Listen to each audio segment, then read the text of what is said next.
नमस्कार, जय हिंद, वंदे मातरम। तो दोस्तों, लास्ट वीडियो मैंने आपको बताया था जो शब्दों के प्रकार थे, उसमें मैंने सबसे पहले आपको बताया था तद्भव, तत्सम, उसके बाद में देशज और फिर बताया था मैंने आपको विदेशज। ठीक है, तो उसी संदर्भ में विदेशज में मैंने कल आपको बता दिए थे जो कुछ मुख्य थे, जहाँ पे अरबी और अरबी बताया था मैंने, और एक पुर्तगाली बताया था, एक और मैंने कोई बताया था आपको,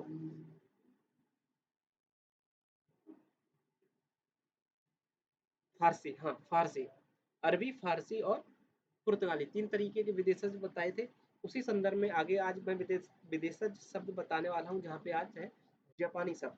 देखिए, भारत से बाहर के कोई भी भाषा का कोई भी शब्द वो भारत वासियों के लिए विदेशज शब्द ही कहा जाएगा। ठीक है, तो इतना आपको पता ही होगा। तो इसी संदर्भ में जापानी, अब देखिए, रिक्शा, हम डेली बोलते हैं ना कि रिक्शे पे बैठ के गए, या सुनामी आई, तो ये rickshaw, sayonara, tsunami, Sumo, sudoku, karate, emoji और झम्पान, ये सारे जापानी शब्द हैं। ठीक है, ध्यान रखेंगे आप लोग। अगर आपको स्क्रीनशॉट लेना है तो आप स्क्रीनशॉट ले सकते हैं। ठीक है, बाकी बात करते हैं चीनी शब्द। तो चीनी शब्द है, जैसे चीनी, हम जो खाते पीते भी चीनी है, वो भी चीनी चीनी वर्ड है और वो विदेशज शब्द है। इसके अलावा चीकू, लीची, चाय, तूफान, पटाखा, चाउमीन, ये सारे चीनी शब्द। इसके अलावा मोमोज, मंचूरियन। ठीक है, तो ये सारे चीनी शब्द हो जाएंगे। इसके बाद में आते हैं फ्रांसीसी शब्द। तो अंग्रेज, अंग्रेजी, कारतूस, पुलिस, कर्फ्यू, रेस्टोरेंट, मीनू, जज, पिकनिक, टेबल, टेबल, ये सारे शब्द हो जाते हैं हमारे फ्रांसीसी शब्द। इसके बाद में बात करते हैं डच। डच वर्ड कौन कौन से होते हैं, जिसमें आ जाता है हमारा चिड़िया, जो हम बोलते हैं ना चिड़िया उड़ रही है।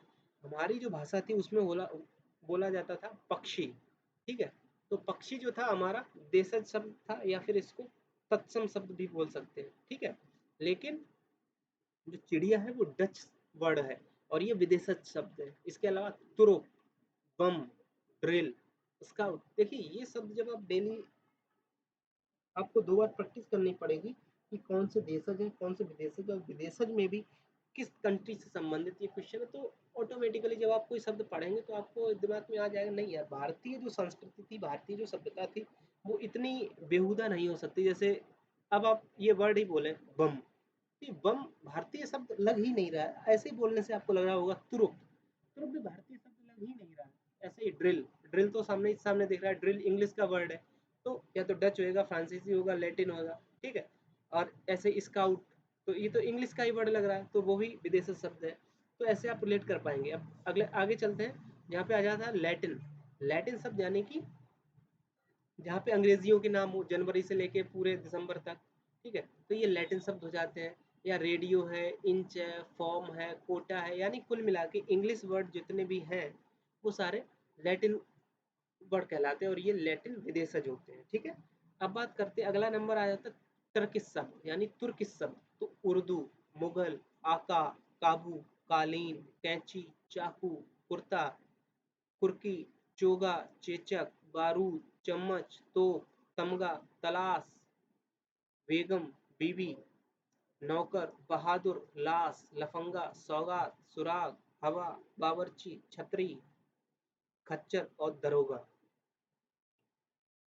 सॉरी, आप दरोगा बनने जा रहे हैं, लेकिन आपको ये भी नहीं पता है कि आपका जो दरोगा वर्ड है वो कौन सा शब्द है, वो तुर्किश शब्द है। ठीक है, ध्यान रखिए। देखिए, और यहाँ से भी आप रिलेट कर पाएंगे। आप बोल के देखिए सुराग, तो सुराग बोलते ही आपको लगा नहीं, भारतीय संस्कृति में सुराग वर्ड ही नहीं इस्तेमाल हो सकता है।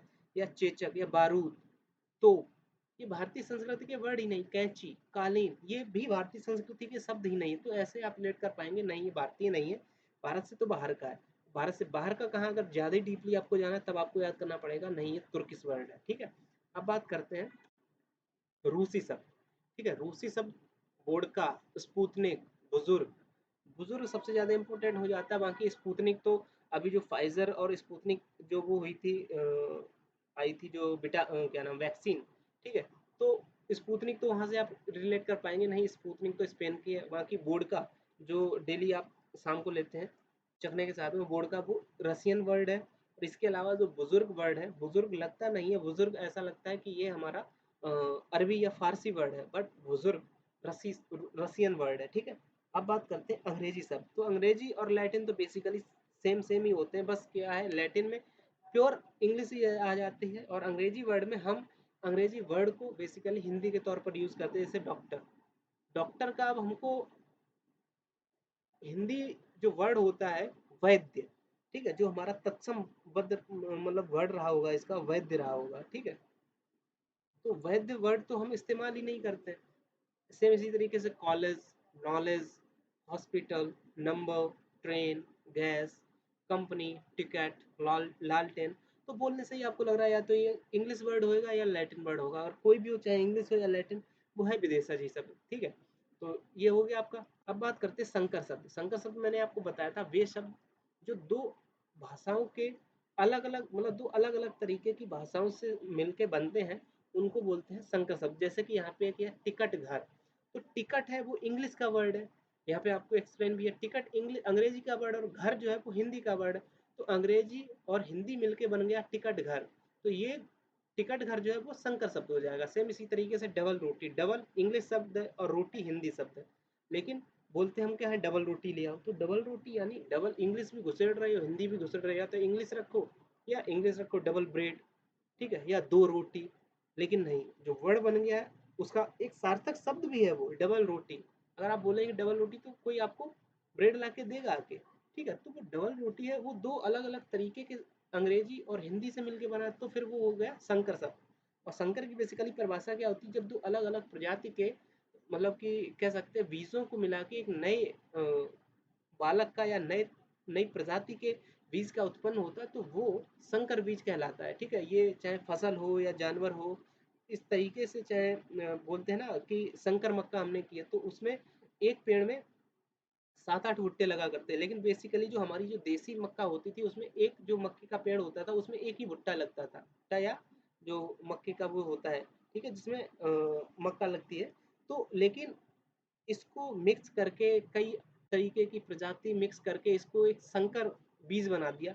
यानी जो मक्के का हम बोते हैं उस बीज को कई प्रजातियों से मिक्स करके अलग तरीके का बना दिया। तो अब जो पेड़ निकलता है उसमें एक ही जो मक्के का पेड़ होता है उसमें 7-8 भुट्टे निकल आते हैं, 7-8 भुट्टे लगे हुए होते हैं, ठीक है। तो वो जो बीज है वो संकर बीज हो जाता है। तो इसी तरीके से आप इसको रिलेट कर पाएंगे, यानी दो अलग अलग तरीके के शब्दों से मिलकर जब तीसरा नया शब्द बनता है तो वो हो जाता है संकर शब्द, ठीक है। इसी संदर्भ में सॉरी, ऑपरेशन कक्ष। तो कक्ष जो है पूर्णतः तत्सम शब्द है और ऑपरेशन अंग्रेजी शब्द है, लेकिन बोला क्या जाता है ऑपरेशन कक्ष, ठीक है।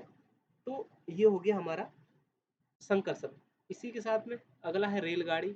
रेलगाड़ी में रेल अंग्रेजी शब्द है और गाड़ी हिंदी शब्द है, तो ये हो जाएगा है हमारा संकर शब्द। इसी तरीके से जैसे अश्रु गैस है, अश्रु तो तत्सम है और गैस इंग्लिश वर्ड है, तो ये भी हमारा संकर शब्द। इसी के अलावा उद्योगपति, उद्योग है तत्सम, पति है हिंदी, तो ये क्या नाम संकर, ठीक है।